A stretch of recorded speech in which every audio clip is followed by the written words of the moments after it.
Jeg vil lige prøve at vise, hvordan jeg laver min thymol-strimler til varroa-behandling i mine bier. Og det er en lidt anderledes måde, men jeg synes, den virker lidt nemmere end de andre måder.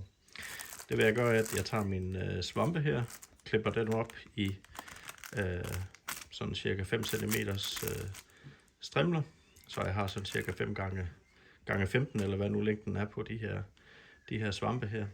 Så har jeg sådan en vakuumpose, som jeg så klipper til i længden, så jeg kan have 2 strimler i en pose. Så svejser jeg den i den ene ende, putter en svamp i, og så hælder den mængde thymolkrystaller i, som jeg ønsker til hver svamp. Så svejser jeg den en gang til, og gør det samme igen med at putte den næste svamp i, og en omgang thymolkrystaller. Så har jeg her til en behandling af en familie. Og så, når jeg så har gjort det, så er de her sådan set klar til at komme ned i et vandbad, og så kan de blive smeltet. Så kommer man ikke i kontakt med de der damp, når man smelter sin thymol, og det her det vil smelte og ryge ind i svampen. Her er en, jeg har lavet i går, og der er de allerede smeltet. Jeg vil prøve at putte en video på, når jeg smelter de her poser her. Jeg har lavet til de bifamilier, som jeg skal have behandlet i år, og man vil også egentlig kunne have dem liggende, og så egentlig bare smelte dem i en gryde med 50 grader varmt vand, når man skal, eller dagen inden man skal bruge den. Og så selvfølgelig, når man skal bruge den, jamen, så klipper man den ene svamp op her, klipper den i 2, lægger den ned i sin familie, og efterfølgende kan man bruge svamp nummer 2 i de antal dage bagefter. Ja, men nu er vandet ved at blive de der 50 grader, hvor thymolen den smelter i, og jeg har et par, sådan så jeg ikke skal stikke fingeren ned i det varme vand. Men ellers så er det sådan set bare at putte dem her ned i, og så holde den nede i det varme vand, og så vil I kunne se, at thymolkrystallerne de smelter nede i posen hernede.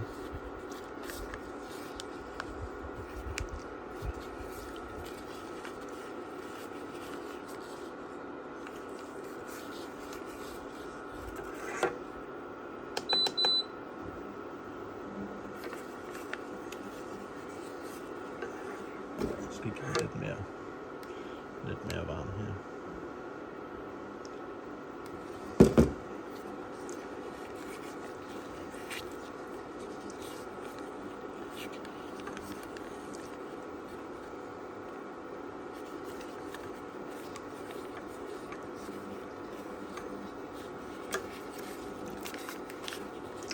Giver man den sådan set bare lige lidt tid, og så vil krystallerne de vil smelte inde i de forseglede poser og blive suget op i svampene, og så kan man lægge dem her til tørre og gemme dem til når de skal bruges.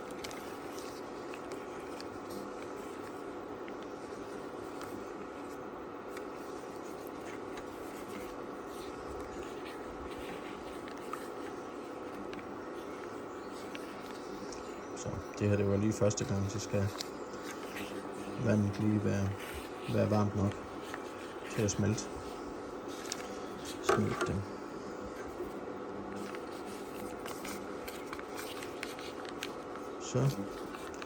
Så vil jeg egentlig sige, at det er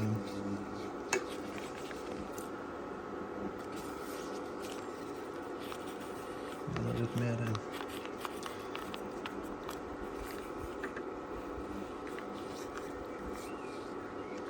Og så bagefter kan man egentlig trykke lidt på dem her og få det fordelt på hele svampen her.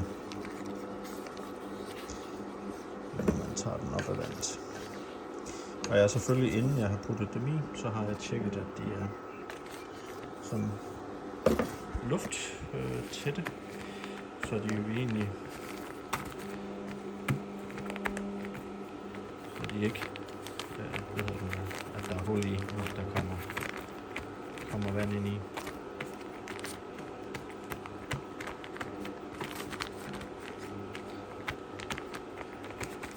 Så er det sådan set næste pose.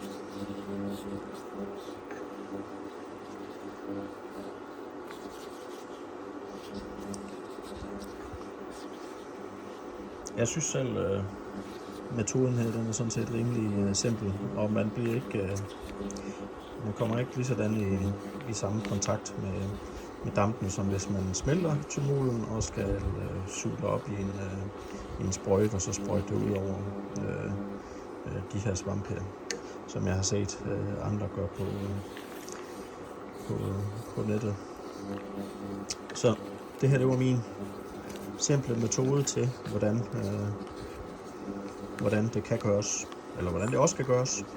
Selvfølgelig har du mange bifamilier, så vil man måske synes, at det er lidt omstændigt, men sådan en som mig, som ikke har så mange bier endnu, der er det